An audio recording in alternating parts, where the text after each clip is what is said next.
সুপ্রিয় শিক্ষার্থী বন্ধুরা ও চাকরি প্রত্যাশী ভাই বোনেরা, আসসালামু আলাইকুম। আজকে আমি ব্যাকরণ পাঠের অত্যন্ত গুরুত্বপূর্ণ একটি বিষয় নিয়ে আলোচনা করব। বিষয়টি হলো বিরাম চিহ্ন, যেটাকে যুক্তি চিহ্ন বা ছেদ চিহ্ন বলা হয়। তো আগে আমরা বিরাম চিহ্ন সম্পর্কে একটু ধারণা নেই। বিরাম চিহ্ন আসলে কি?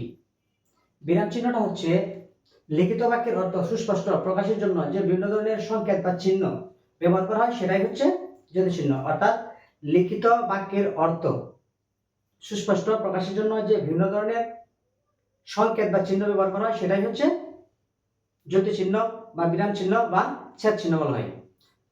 তো যুক্তি চিহ্ন বিরাম চিহ্ন থেকে আমরা গুরুত্বপূর্ণ কিছু প্রশ্ন সম্পর্কে ধারণা নেব। যে যদি আমরা বলা হয় যে যুক্তি চিহ্নের জনক, যুক্তি চিহ্নের জনক বলা হয় ঈশ্বরচন্দ্র বিদ্যাসাগরকে।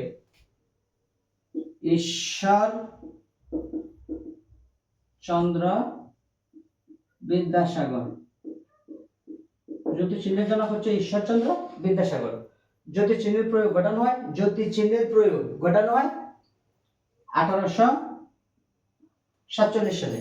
যুক্তি চিহ্নের প্রয়োগ ঘটানো হয় 1847 সালে। যুক্তি চিহ্ন কোন গ্রন্থের আলোকে রচিত? অর্থাৎ খুব গুরুত্বপূর্ণ একটি প্রশ্ন। যুক্তি চিহ্ন কোন গ্রন্থের আলোকে রচিত? বেতাল পঞ্চবিংশতি। মনে রাখবেন যে যুক্তি চিহ্ন কোন গ্রন্থের আলোকে রচিত, যে প্রশ্নটা প্রায় পরীক্ষায় এসে থাকে, বিভিন্ন ভর্তি পরীক্ষার পাশাপাশি বিভিন্ন চাকরি পরীক্ষা আসে। বেতাল পঞ্চবিংশতি। বাংলা ভাষার প্রথম আদি চিহ্ন, বাংলা ভাষার প্রথম আদি চিহ্ন হচ্ছে দুইটা। তারা আদিকালে যে দুইটা চিহ্ন ব্যবহৃত হতো, সেটা হচ্ছে দাড়ি, দাড়ি ও ডাবল দাড়ি।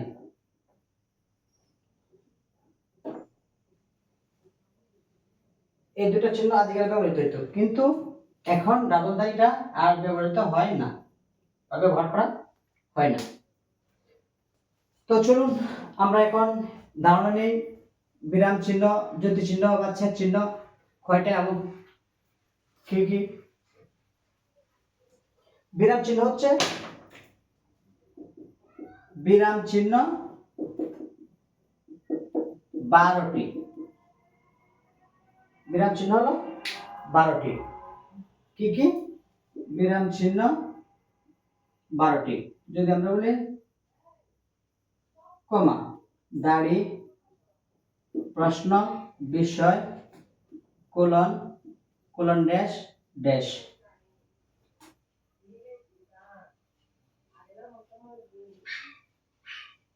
পড়া হচ্ছে সেমিকোলন, হাইফেন, ইলেক,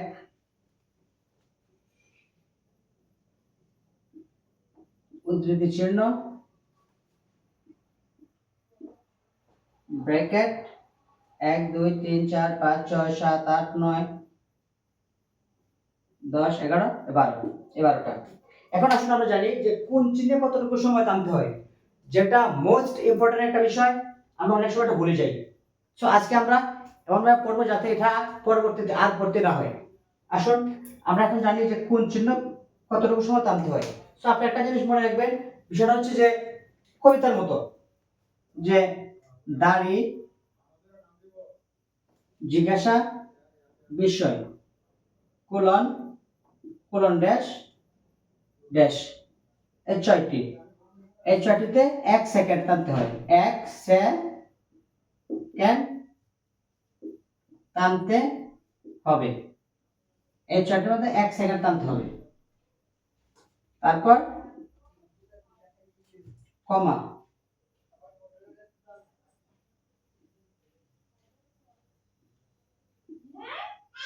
উদ্ধৃতি চিহ্ন, উদ্ধরণ চিহ্ন বা যুগল উদ্ধৃতি চিহ্ন বলা যায়। এখানে আমাদের এক বলতে যে সময় লাগে,